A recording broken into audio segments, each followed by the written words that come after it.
Okay, sweet. All right, so on this example, it'll be very similar to what you've seen in 5B. What we're going to do is we are going to take a bunch of data and stuff that's in. This is actually coming from a class schedule again, so similar to what we had last week, and when we looked at the 5A example. But for the 5B example, again, similar in structure because we're looking at class schedule stuff, but we're going to look at some more powerful things that we can do with this. So we'll look again at sorting and filtering. We'll do some advanced filtering as well. We'll do some database things and then how to group into subtotal, take subtotals of different groups as well. So we're going to start off on this room sheet. So of course, first thing first is I'm going to enable editing so we can actually do something here. Your instructions, of course, are to save and things like that, but I'm gonna move past that.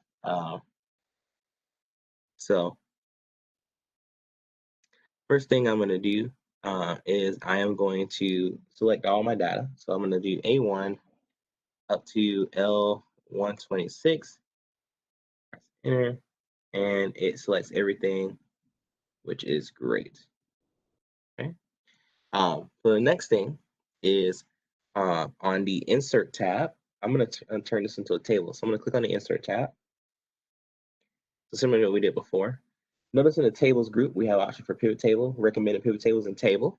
We're just doing tables here. And the next Excel class, in CIS214 we do look at pivot tables. Look at what you can do with them. You may have seen them for those that have already taken CIS115, or some of you will take that in the future. You will look at some things with pivot tables there. All right, so, but for now, we're just looking at a table. So we're going to click table here.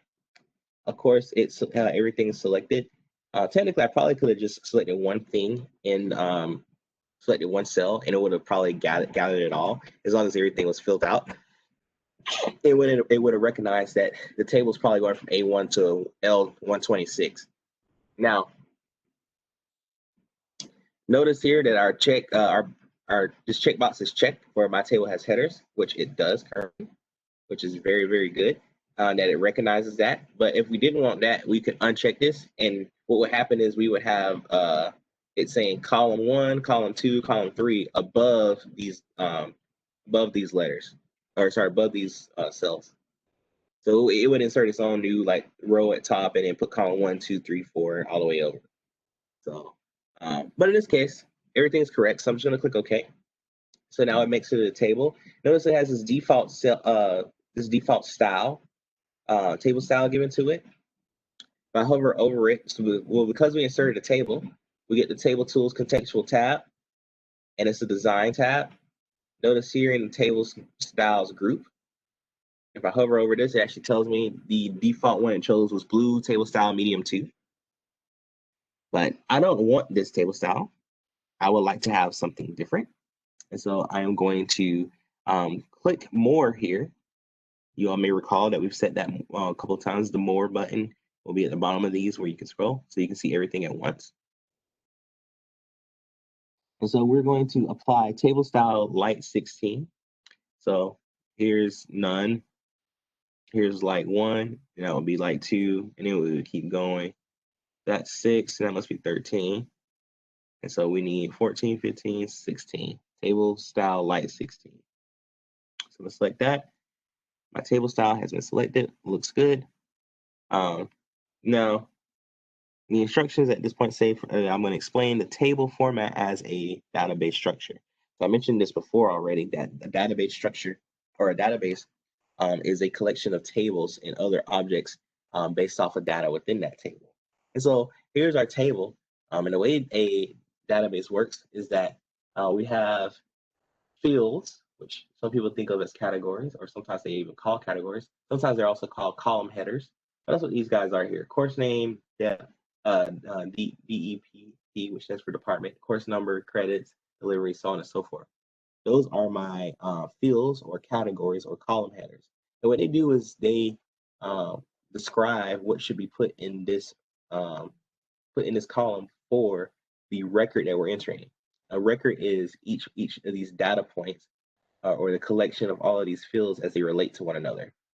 So for instance, this record is abstract algebra, which is in the math department, course 430, 3 credits. It's a classroom type. It meets Mondays, blah, blah, blah. All of this relates to each other. But this next one does not relate directly to the one above it. It has its own different times and different room numbers and stuff. So it's its own record. Okay, so each one of these is called a record. So each row, the record or data point, in each column, we call it a field or a category or a column header.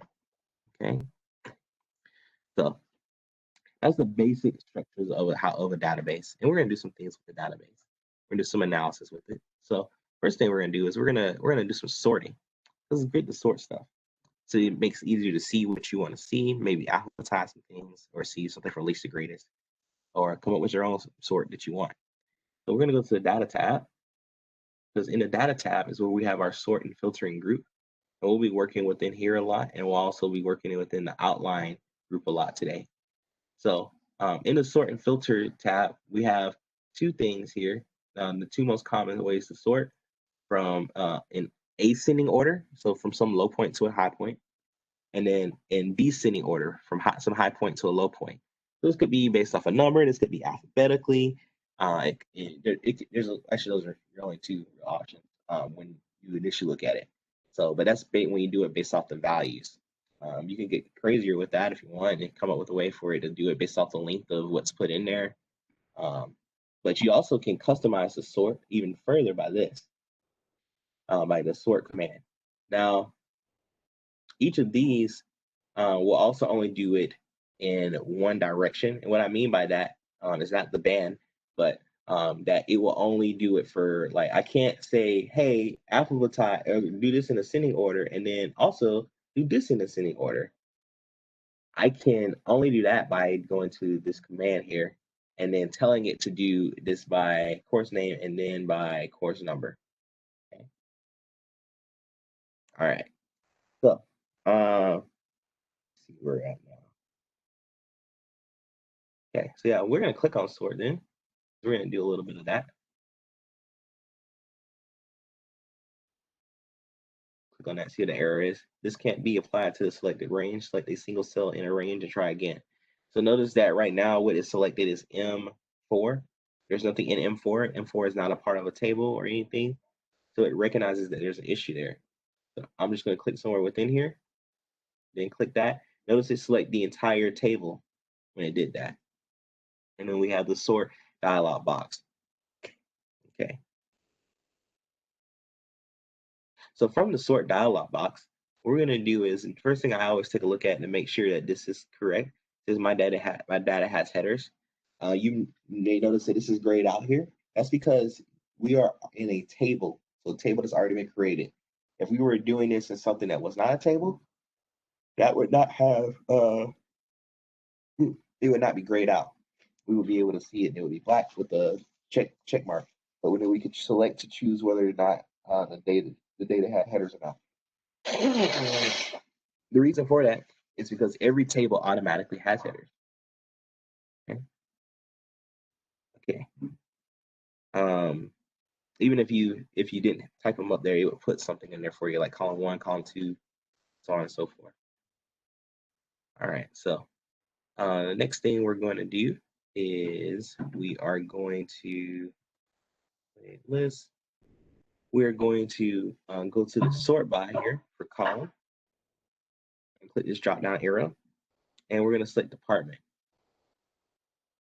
And the reason that we're going to do that is because we're going to sort by department. Okay.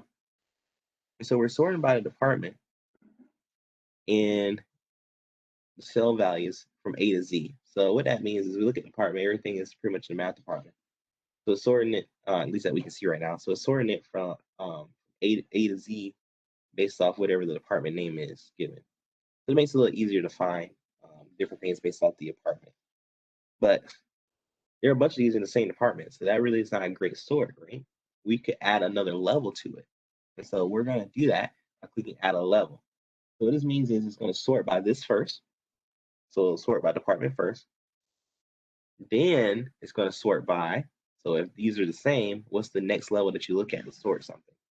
So the next thing we're going to sort by after that is going to be the course number. So I'm going to select the drop down here, do course number. Notice that instead of saying A to Z, it now says smallest to largest. That's because these course numbers have numbers, but department had letters, so it had text. So text was sorted A to Z. Numbers are sorted from smallest to largest, or largest to smallest. But remember, I told you that there's always ascending order and descending order, so it's one of those two options. So that's really what this is. That change has occurred just because it's easier for people to understand that, oh, I got numbers. Yeah, just go smallest to largest. All right, let's look at the next thing that we want to sort by, because some of these course numbers, again, will be the same. So the next thing that we may want to look at would be how it's being delivered in the classroom. So I'm going to add another level. So some of these are delivered in the classroom, others will be online. So we're going to sort by delivery method. Okay. All right, so we could continue to do other things, but I think that should be a good starting point for now, because then you may want to do by days or by the teacher's name or whatever. But for what we need to do here, this will be enough. So let's see how this changes. So notice that, oh, everything was in the math department. We have many departments. We have business, we have CS, we have engineering history, we have math after that. And I think that's remedial, but still math. But those are all of our different departments. Well, the next thing that we sorted by was the course number. So notice that they go in order by the courses based off of the department, or based off the department stuff. That's how we go from 2 to 3 to 4, and then go back down to a 2 again, because it goes by this first. Next, it sorts it by credit, or sorry, by delivery. We have all the things that are in the classroom together. Then we have all the things that are online.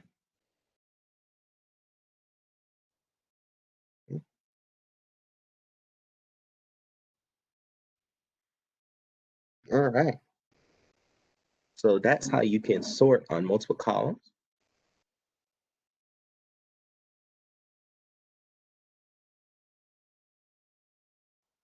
So this page is pretty much good and done. But what I'm going to do now is I'm going to set this up for printing later. I'm going to go to the page layout tab. I'm going to go to print titles.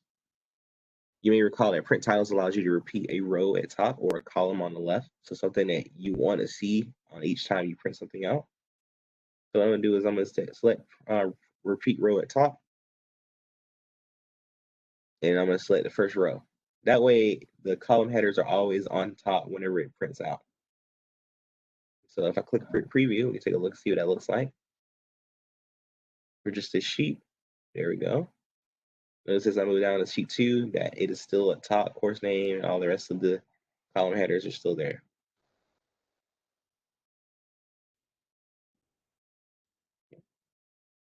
All right. Any questions at the moment?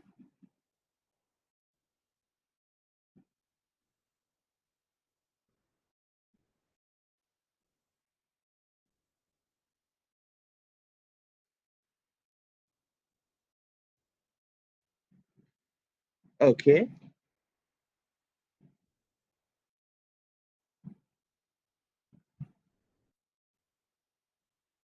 All right. So the next thing that we're going to do is we're going to look at sorting but using a custom list. So we saw how we can do it in ascending and descending order. We'll see how you can do it if you customize the list.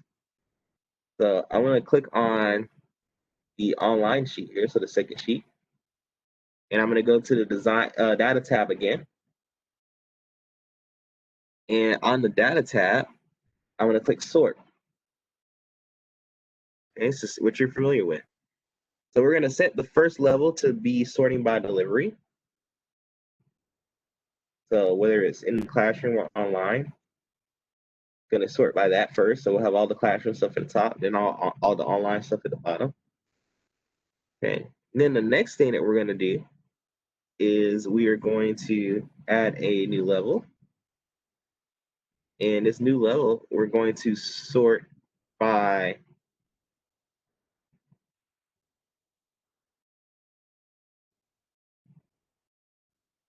Oh, sorry. Actually, we're not going to add a new level there. I'm going to hit delete level. Sorry. So we have our delivery method, and it's sorted on values. So I'm going to click on the value, the A to Z here, because I don't want this doing it in ascending order. I'm going to give it a custom list. So to customize the list, when I click that drop down, I get custom list here. I can click that, and it should bring up a dialog box for custom list. Those of you on a Mac would have to do something different. I believe you have to go to like your Excel and go to your preferences and then add in a custom list that way. You can find a couple of YouTube videos on it. Or if you run into issues with that, let me know and I can help you with that as well. Okay. All right, but with this custom list, we can give it a list to sort by. Notice how there's 4 lists already in here. That's because it starts off by sorting Sunday, Monday, Tuesday, Wednesday, so the days of the week, and then the months of the year, because it knows that if you had a list of those, it's gonna assume that you want that sorted chronologically, because since they already know that, they went ahead and put those lists in here. Okay. We're gonna add a new list, so to do that, I have to put in the entries for it. And so the entries I'm gonna have is I want the online classes to go first. And then I'm gonna press enter. So the next thing I want will be the classrooms. Okay. I'm gonna click add. Now it says online comma classroom. So it built that new list for me. But yes, I could have just done this one probably in descending order. And it would have been fine. However, for the sake of you understanding how to do this, and in your assignment, I think you have 3 different options. So you'll want to put it in the order that you want it to be in. Okay. So now that that's in there though, I'm gonna click OK. So we go back to now, instead of it saying custom list, it actually says online and classroom.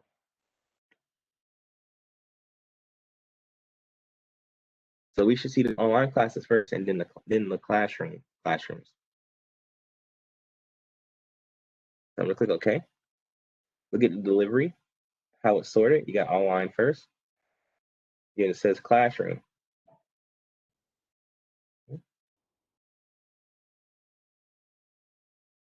So again, this one is all good to go now. So I'm gonna change page layout.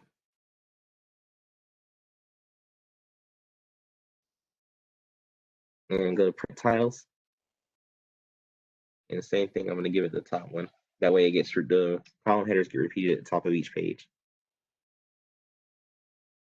Okay. All right, I think we're doing good so far. Any questions?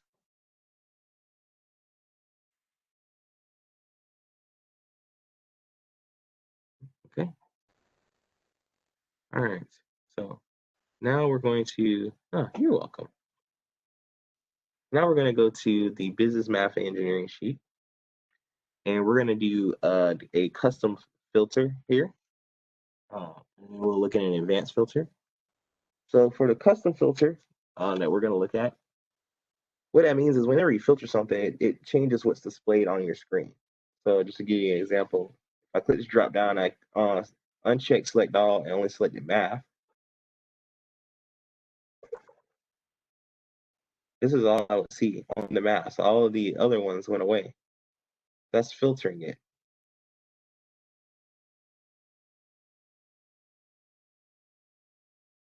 Right. So the next thing that I would want to do now is,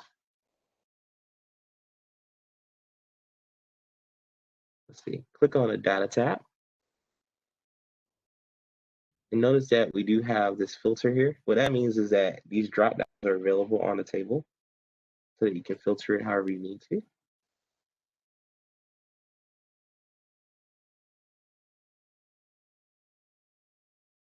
And that filter is active. If I wanted to get rid of them, I could just uncheck this. They go away. Click it again, they're back again. Some people do that in order to clear a filter. It's not necessary. And I'll show you that when we get to clear filter. But so let's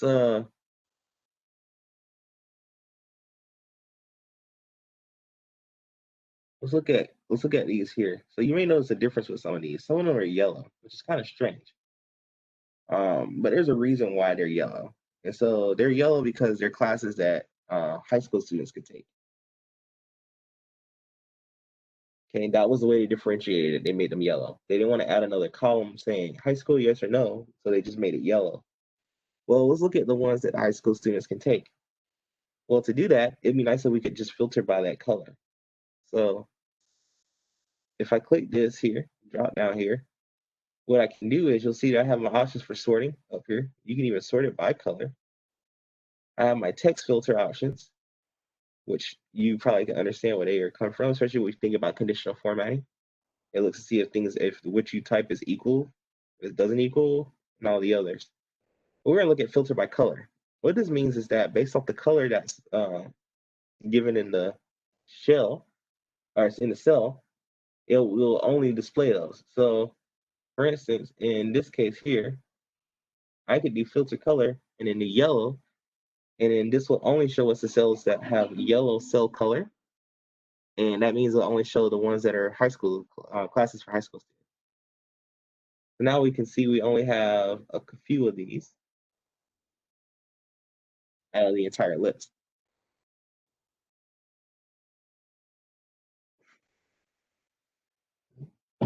Maybe though, I come to this page and I have no idea what's going on. I'm like, what's all this stuff yellow for? Why are some of these hidden? Well, what I can do is, if I hover over this, it actually will tell me. Right now, course name is being filtered by, and does it equal a yellow cell color? So a lot of times if you see a filter, it's nice to hover over it. The screen tip will tell you exactly what it's used for. Okay.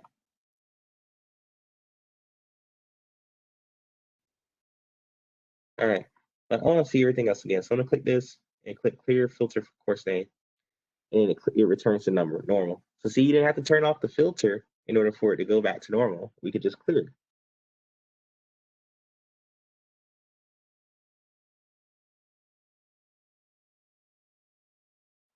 If you hover over a drop down again, you'll notice that in this case it says showing all, as any of them would, because they are showing every possible option right now. Nothing is being filtered out or being hidden.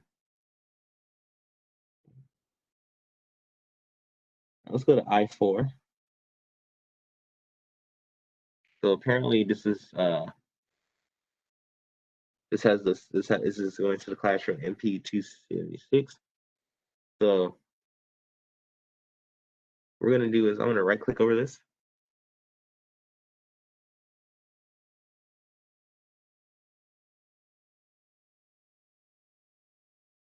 Then I'm gonna filter because let's say I want to see what classes are gonna. Let's say this is like my main classroom. I want to see who else is teaching in here, what they're teaching and when. We'll click filter.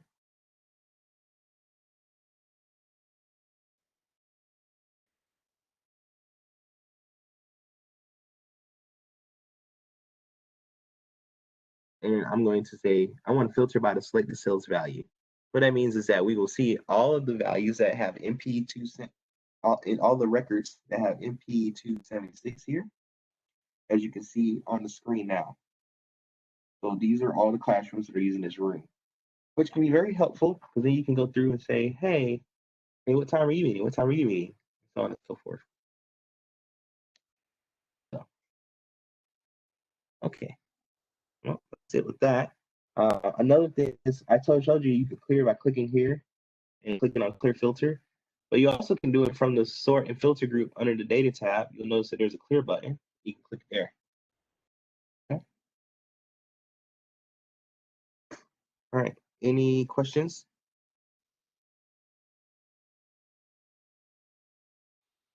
Okay.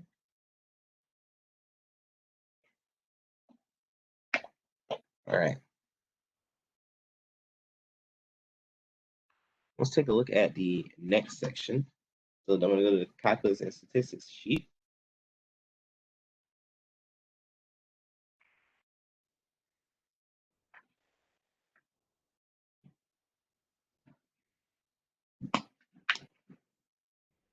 Then I'm going to click in cell K1. And what you'll notice here in K1 is that there is no filter button here. Well, that's okay. I can go here and click on them, and now the filter button appears. So if you don't see a filters there, but you can tell that, hey, this looks like a table. Why is this not filtering? Just click on that filter and it should return. So what we're going to do now is we are going to filter this by looking at the number filters, because maybe I want to look at a specific number. So like right now we're looking at the number of students that are enrolled in the course. Traditionally, you want to have about 9 students enrolled in a course, maybe 12, maybe 25, depends on what kind of school you have. So we're going to check for that. So we're going to see, do we have any classes that are in danger of not making, meaning they won't be offered. So to do this, we're going to look to see if we have any that have less than 9 students. So, or less than or equal to 9 students. So I'm going to click under the number of filters. I'm going to click less than or equal to, and I'm going to type in 9.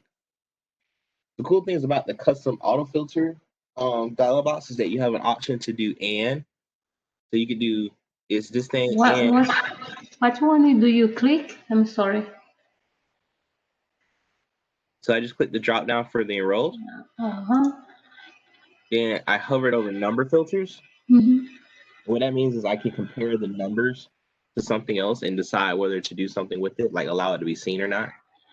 So from here, I'm selecting the option less than or equal to.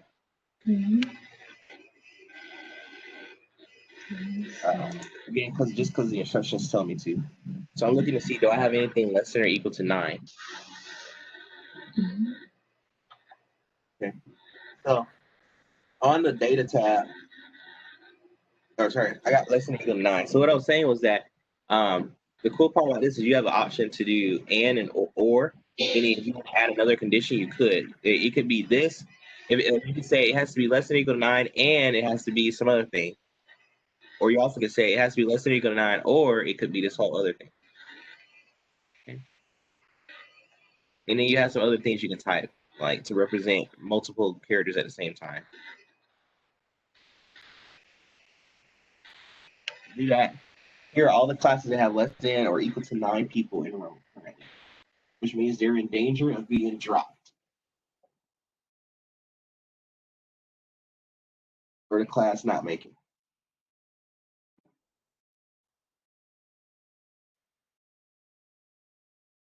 Okay. So I'm going to clear this. Go back to what we had originally. In your assignment, I'm pretty sure you're asked to do a lot of these, but then you're asked to leave it alone. You're not told to take it back to where it was. So don't worry too much about that. It's just good to know how to. That's the reason I'm showing you that. Especially if you make a mistake, you can undo the filter and then go back and add a new one afterwards. Okay. All right, so next thing we want to do is we would like to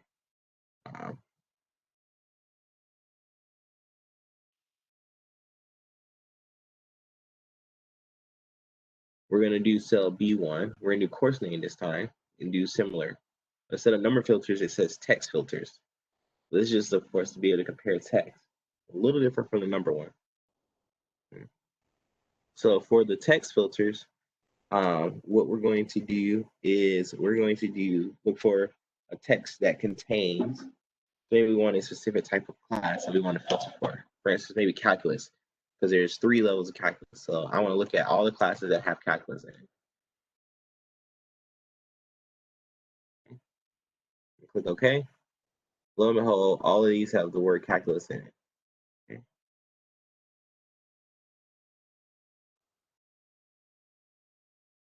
That contains with the text filter. Again, the text filter and the number filter are pretty much the same thing. So when you do text, here. Okay. All right.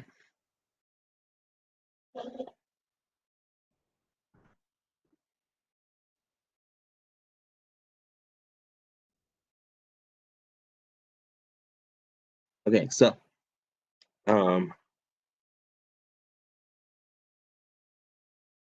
let's go back to this guy again. I'm going to add another filter here. So text filters, it's already on contain. So when I do that, get this custom auto filter text box again, dialog box. So again, it says contains. I typed in calculus. So I'm gonna give it a second option. So a second filter to go off of. And I'm gonna make this one an or. So either it contains calculus or it has some other thing. So for the or, and the course name, what I'm gonna do is I am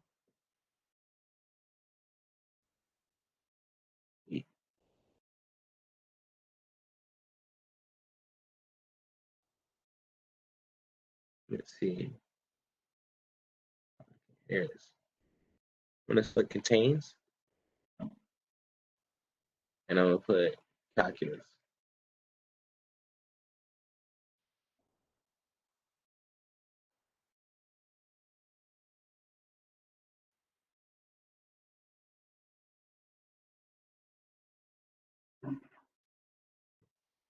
I think I clicked on the wrong thing here. Do that again. So calculus, or it contains the number 2.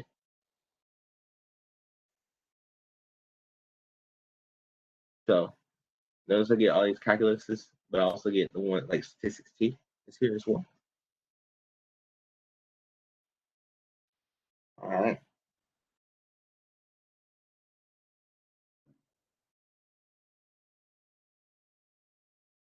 All right. Do you have a question at this point, Sandra? All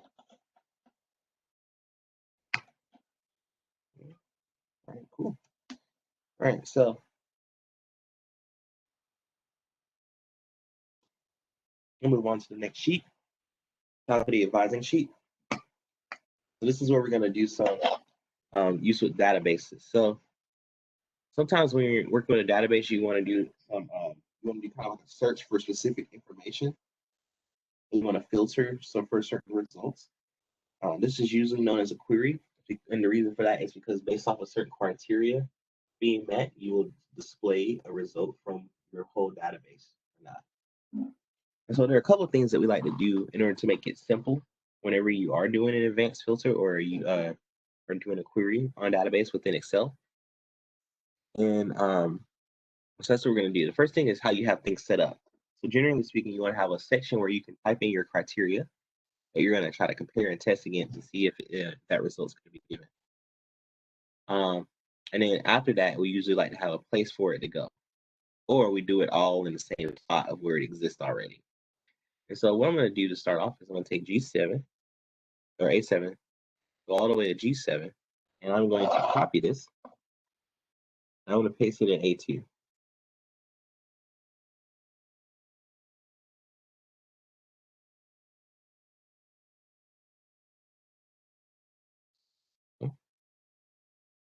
So the next thing that I'm going to do is I am going to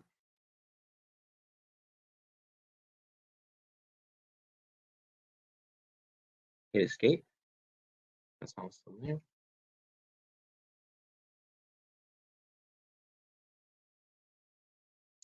And then I'm going to take A2 all the way over to G3. So go down the row, so include those 2 rows. I'm going to give this a special name. So you may recall that you can name stuff by just typing in a name box. After you have some things selected. Hold on a second. Okay. So I'm back in business. We're all good. So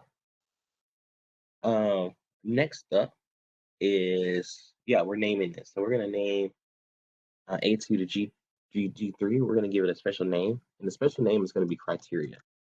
And Excel will recognize this name as, oh, this is where you're going to type in the thing that you're going to be searching on, like how you're going to filter it.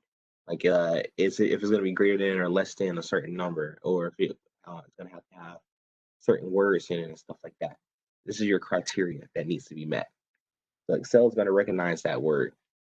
So that's there. And then I'm going to press enter. So now this is criteria. Always, right? Click in here, select all this, criteria. So I change up there, hopefully. So the next thing that we're going to do is we're going to change some things in the criteria. So in D3, I'm going to say that we're going to look at all the annual salaries that are greater than or equal to $70,000.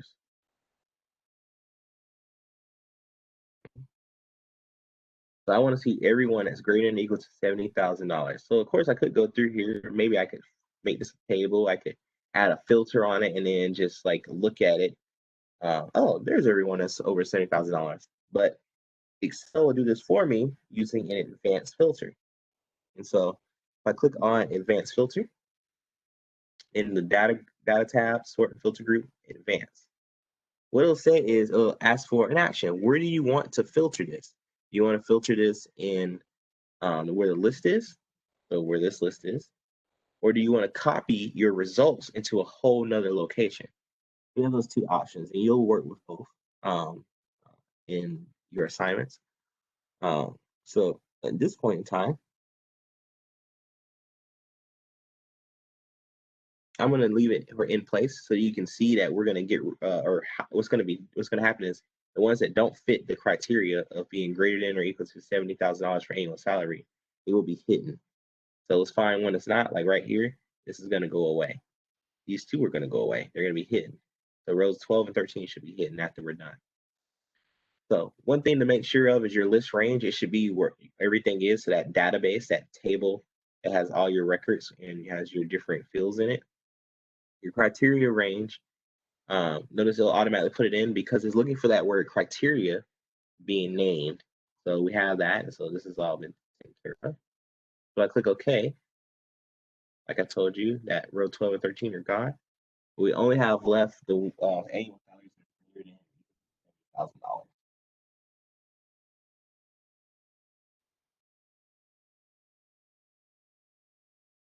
All right.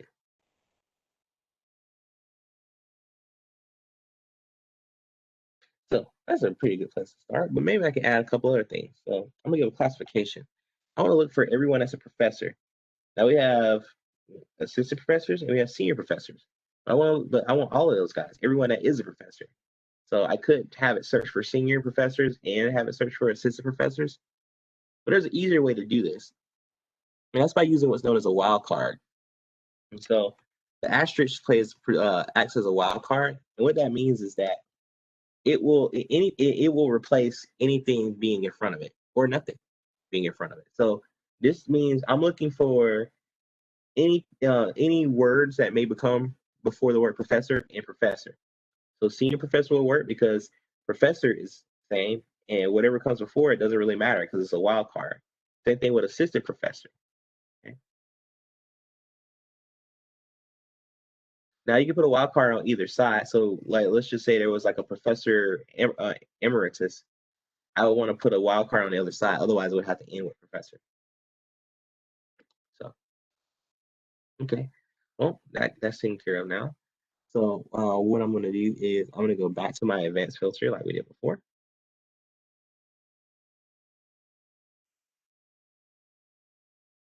And I'm going to click OK. After I make sure this is the correct stuff, notice it's still the same, A7 to G34, and the criteria is still the same.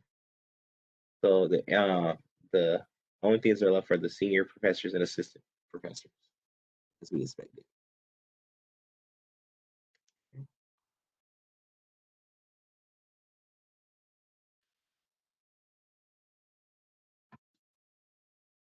All right, so what I'm going to do now is I'm going to go to the schedule comparison worksheet. It looks similar to what we had on the other page, but we're going to do some different things here. So notice we have criteria already taken care of here. It's already been copied up there. And at the bottom, we have something that says morning evening schedule. Remember I told you that you have your database, you can give criteria, and sometimes what we'll do is instead of having a filter in place by hiding certain rows, we'll copy its results to another location. That's what we're going to do here. This is an example of that. So first thing I'm going to do is I'm going to take A2 to G3 again, and I'm going to let Excel know that, hey, this is my criteria. Okay. Notice though, it goes back to over here because that was already named criteria. So trying to rename this criteria is an issue. Well, that's okay. If I go back to my formulas tab, you will recall that I could use the name manager to manage my names. So if I want to, now that I'm here, I could edit what criteria is and say, hey, instead of going from faculty advising A2 to G3, you're now going to go to schedule comparison.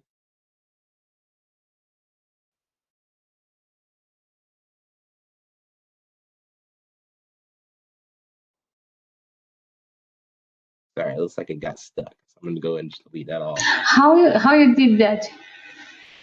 All right, let me go back, cancel it real quick. Mm-hmm.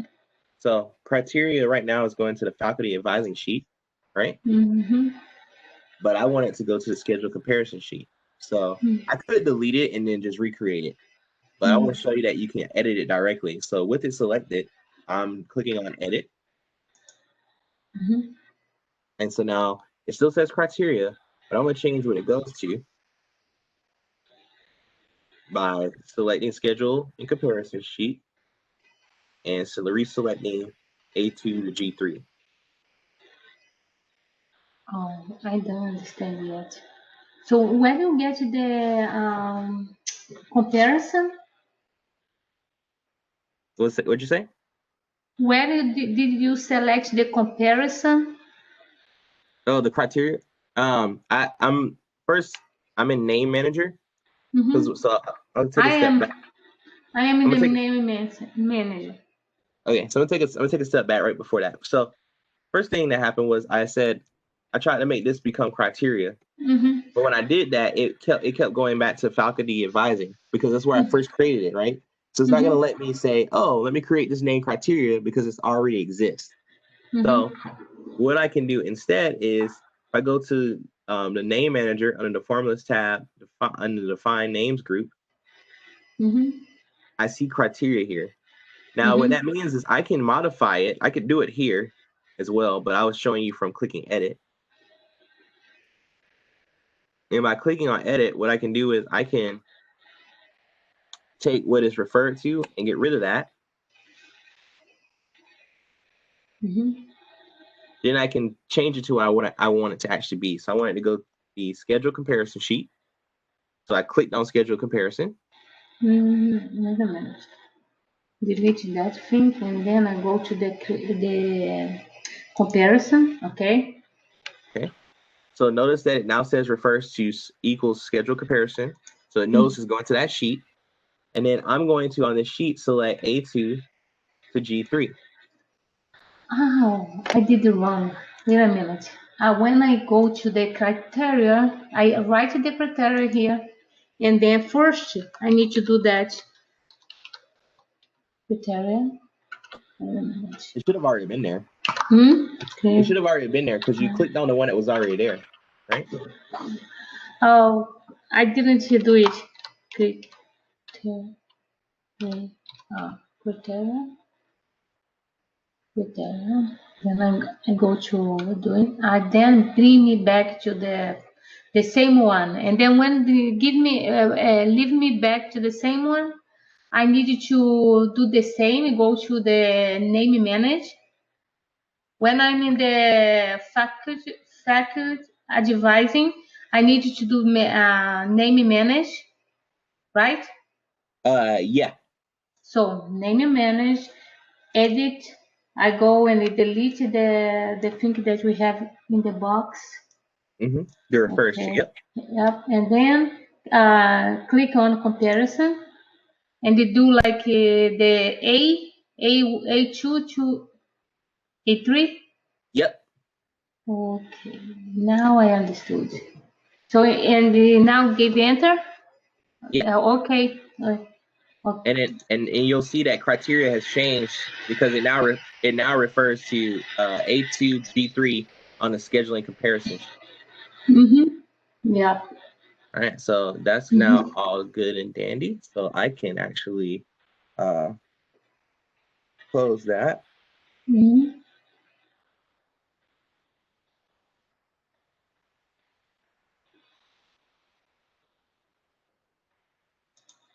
Close.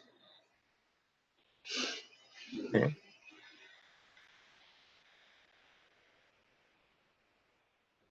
All right. So what I'm going to do is whenever I'm going to use the second part here to copy down the results. But it won't make much sense to me because I won't know what does each column represent. So to help with that, I'm going to take this and copy it down here. Okay, copy. And then, so 37. Yep. Okay, paste. And this has a special term too. So whenever I want to extract my results and place them somewhere else, this has a special name too that Excel recognizes, and it's called extract. EXTRACT. Extract. And what that means is it's gonna let Excel know to put the results underneath these columns. Okay. So you need to put on the box?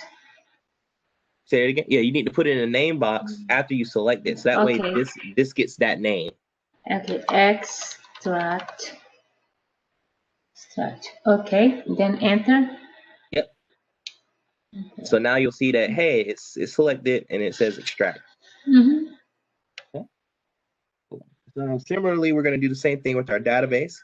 So our database is from A7 to G34. This is where all of our data information is for all the schedules. And so this has a special name as well, and it's database. Database.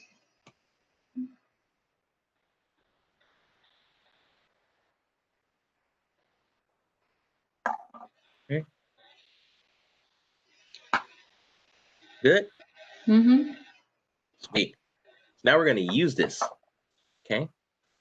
So in order for us to use this, similar to what we did before, let's take a look at what we're trying to search for. We want to get everything that has a morning, evening schedule. Okay. So to do that, I'm going to look at the primary schedule, and it should be morning. And I'm going to look at the secondary schedule, and it should be evening.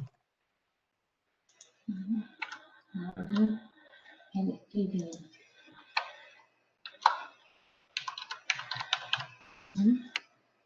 And that's because that's what I'm looking for. If I wanted to look for something else like all the online classes, I would put online. But in this case, I want the morning evening schedule. And I only know that because that's what I titled this one down here. See that? All right. So now we're going to go back to the data tab. And in the sort filter group, we're going to do an advanced filter. Advanced data tab, advanced filter. You'll notice that this looks different from the last time we did it. The only difference is that where it has copy to, it now says A7, A37 to G37. That's because of that we named that cell range extract. And so it automatically said, oh, if you extract, that's where it's going to go. Or if you do copy to, that's where it's going to go. So when I click copy to another location, you can see that list range is where we had our database. So the thing that we named database goes in list range. Criteria, the thing that we named criteria goes in criteria range. And then the thing we named extract goes to the copy to range. Okay. And so if I click OK now,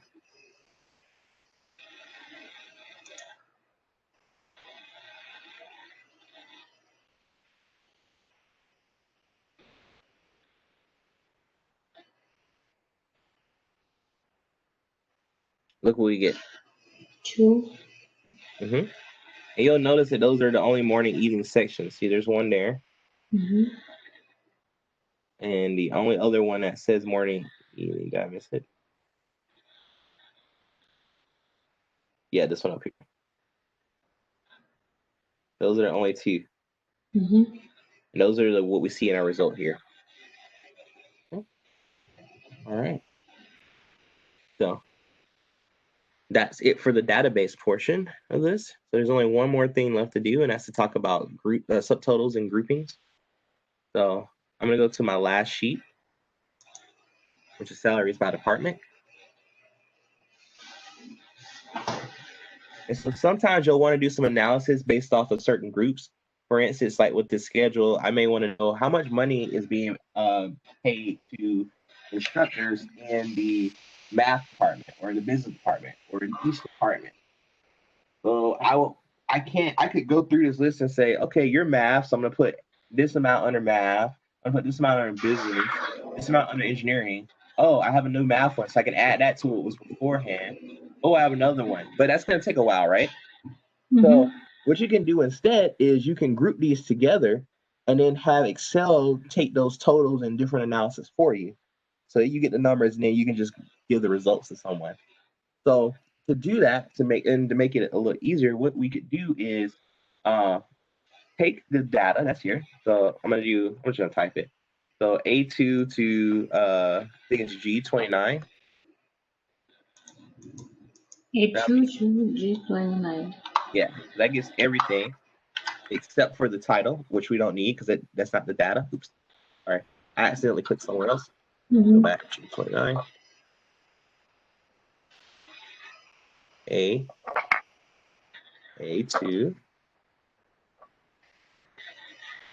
G29. Okay. So before I do that though, notice for instance that if I wanted to say do it based off the departments, I have an issue. The issue is that these are not in order. And so, yeah, I can still go and say, okay, math, okay, this is business, okay, this is engineering, oh, another math one, oh, another math one, oh, another business one. But that takes a while. The easiest thing to do would be able to see them all at once together, clumped together. And that's actually how you group things. They have to be next to each other in order for you to group them together. Which that makes sense, right?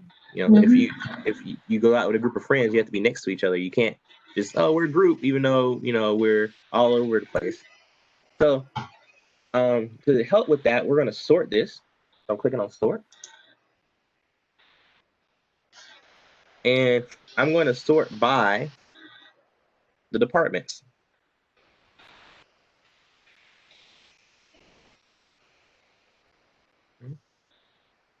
I'm going to add another level. So just in case the departments are the same, I'm going to then have it sort by the salary. That way they're going up in order. So I can see who makes the least amount in an department and who makes the most. Okay. All right. So now that we have that, I'm going to click OK.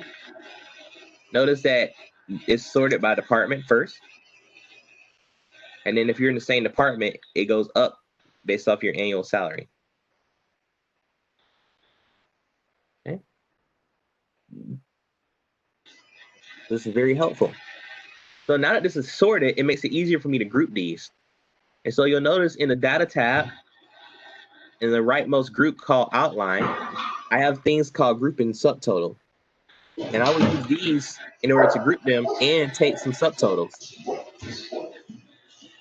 So I'm going to click subtotal. Sorry, I got to mute you.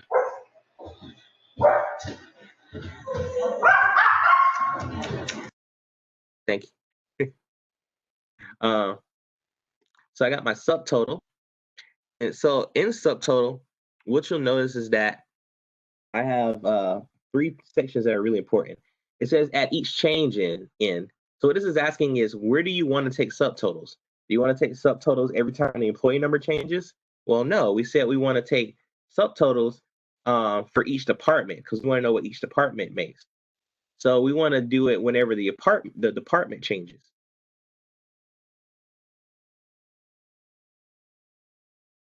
Okay. The next thing it says is, what function would you like to use? Well, we said we want to see how much money is being spent on these employees within the department. What's the total salary for the department? And so to do that, I need to take a sum, right? So I'm using the sum function. Well, then it asks, well, what subtotals do you want to take? Well, we said we want to look at the annual salary, so I'm going to select annual salary. But I want to also make sure nothing else is checked because I'm just looking at annual salary right now. I could do the advising hours too if I wanted to. Nothing wrong with that. But I just want to look at how much money people are making right now.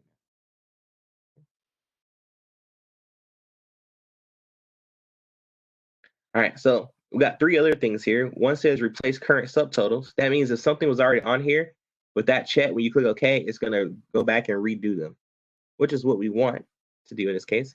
Page breaks between each group, so maybe you want to print them out separately on each because since you're already grouped together. We don't need to worry about that in this case. Summary below data.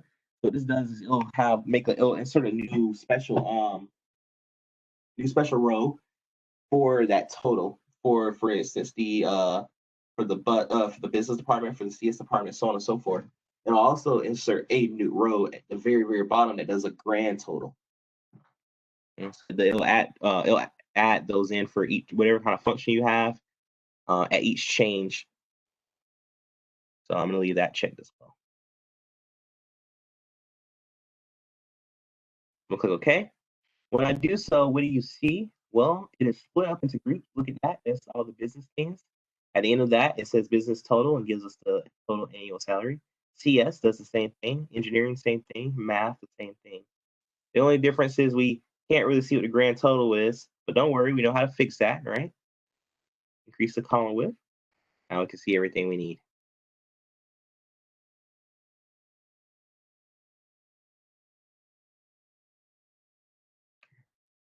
No issues there.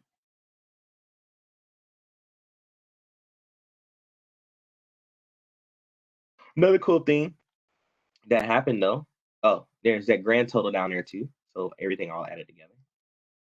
Another cool thing that happened is we kind of get an outline. And so to the left here, you'll notice 3 numbers, 1, 2, and 3. And they show us different levels. So level 3 is here's everything displayed with those new rows that were added to give you some subtotals in a grand total. Let's look at level 2 and see what that looks like. It hides all of the specific data points and only shows us the total for each department and the grand total. Well, that's kind of cool. It makes it because that's really what we're looking for, right? Well, let's look at number 1 here. Oh, look at that. It gives us the grand total period. But I can go to each level by clicking. I could also click the plus sign and I can see each little individual part. Or I could say, I don't want to look at engineering stuff, so I want to click minus here. And now I can't see the engineering stuff in detail. I just see how much money they make, period. But I can look at everything else.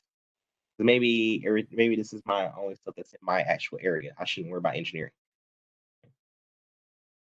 All right, I'm gonna leave it at step 2 because this is again what we were looking for in our initial analysis. We want to know how much does each department spend on salaries. So now we can see it. We see that the math department is spending the most, CS is spending the least, but business, math, and engineering are all spending a lot. Okay. Well, the last thing I would do in this case would be I would group my sheets together and print them out, but so I could see what they look like. But that's pretty much it for 5B, or that is it for 5B. Are there any questions?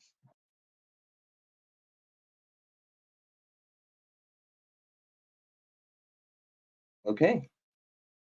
In that case, on Thursday, what we can you can try doing it. Yeah, I think this will probably help clear up some things that you may misconceptions you may have had from working on 5B, but it'll also prepare you for the parts that you hadn't got to yet. So especially with the database part, they usually confuse so you can confuse people sometimes. But just take your time. Make sure you read each step carefully. Make sure that you spell things correctly, like the database word or the criteria or extract. You'll notice that they begin capitalized. So, okay. Well, on Thursday, come with questions from 5B and 5A. So you make sure those are good to go, ready to submit. If they're not already, submit it. And then we can look at 5G. Okay. You're quite welcome. And for those of you that watch this at home, You're welcome as well. And I hope you enjoyed this, and I will see you on Thursday.